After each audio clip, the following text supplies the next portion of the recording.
Another day, another blessing! Sobrang late na talaga nito pero i-share ko pa rin sa inyo kung anong nangyari noong 2025 Christmas dito sa abroad. Una sa lahat, syempre pinamili muna namin yung mga kulang pa sa panghanda namin. Hindi naman madaming ihahanda namin pero medyo nagtawag din kami ng mga kaunting kaibigan para saluhan kami para hindi naman malungkot ang unang Christmas namin ni EJ dito sa abroad. Mangilan-ngilan na lang din talaga to kasi inunti-unti ko nang ipunin nung mga nakaraang buwan yung mga panghanda namin gaya ng pang-spaghetti, yung mga salad, ganyan, pinamili na namin ng unti-unti para hindi bagsakan ang gastos. Well-planned naman talaga kung ano ihahanda ko kaya alam ko na kung ano yung bibilhin namin dito. Bibili nga sana ako ng buko kaso nung nakita ko yung presyo tsaka itsura nung buko naku napaatras talaga ako kasi parang wala naman akong makukuha dito. Tsaka sabi nga nila ko kuunti talaga yung laman yan so okay lang yung buko salad ko hindi ko na lang nilagyan ng buko talaga. Lasang buko pandan pa din naman siya. O di ba ang ganda pa rin naman ng decorations, parang may Christmas spirit pa rin kahit na nandito kami sa ibang bansa.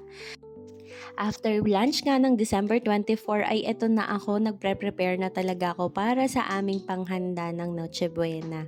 Ako lang kasi mag-isa yung gagawa dahil si tatay ay may work din today.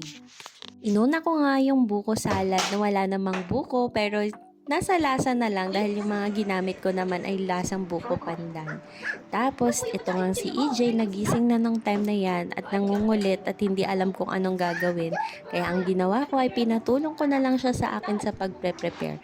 Don't worry, ginaguide ko naman siya dahil nasa side niya lang ako nung time na yan. Pang kids din na knife yung pinagamit ko sa kanya. Pinabili ko pa nga yan sa Pilipinas nung may umuwi nung nakaraan. Buti na lang nga dahil kahit papano ay nakatulong siya dun sa pag-i-slice ng maliliit para sa mga gigilingin ko. Naparami rin kasi talaga tong mga i-prepare ko. Although, konting putahe lang naman yan. Makikita niyo na lang mamaya kung ano yung mga pinaghanda ko talaga ngayong Noche Buena.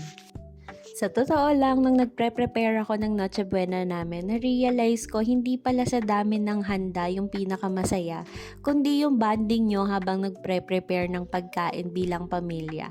Ngayon ko na-realize dahil mag-isa ko ngang ginawa lahat ng ito ay okay pala yung dati nung nasa Pilipinas kasi hindi naman sa dami ng handa yung pinakamasaya. Yung bonding nyo every time magre-Christmas, sabay-sabay kayo magpre-prepare ng pagkain, yun yung nakakamiss sa totoo lang. Aside from the celebration itself, yung bonding with family is very important talaga. So pagkasama nyo yung family nyo, i-enjoy nyo yan.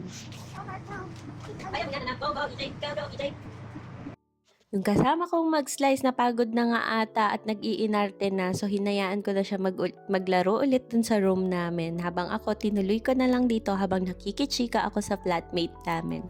Alam niya ba, hindi lang naman pagkain talaga i-prepare natin kapag magpapasko dahil sasalubungin natin ang pagdating ni Lord, diba? At dahil malayo nga kami sa family at mas less feel ng Christmas dito dahil wala naman kami sa Christian country, ang ginawa na lang namin ay we make sure na mafe-feel namin sa family namin yung aming mga traditions.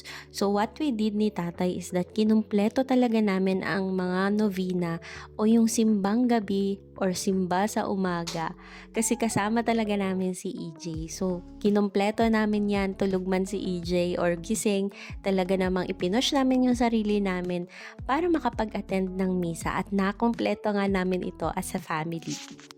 And hopefully, we can do this as a tradition in our family. Ito kasi yung mga magagandang i-instill natin sa mga bata kaya we are trying our best to do it with EJ. Mabalik nga sa ginagawa ko. Sobrang daming ginagawa dito sa kusina pero grabe, kinaya ko mag-isa.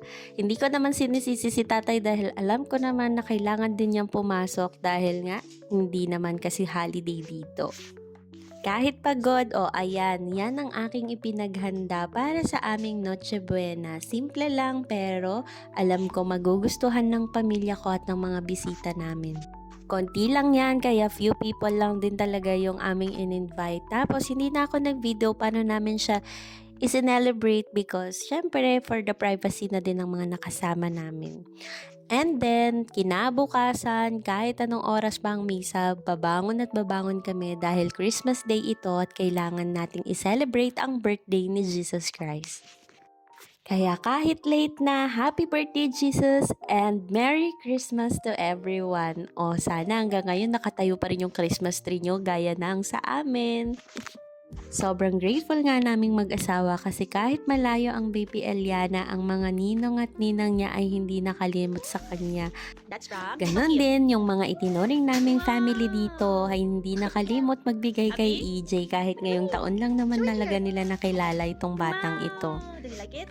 May pag-gift pa nga sila sa That's from Tito kanya at Martin. syempre tuwang-tuwa ang baby I Eliana. can't wait. Why? Are you excited? Past Christmas Day na nga din ito dahil na late daw nila iabot pero super happy pa rin ang baby Eliana.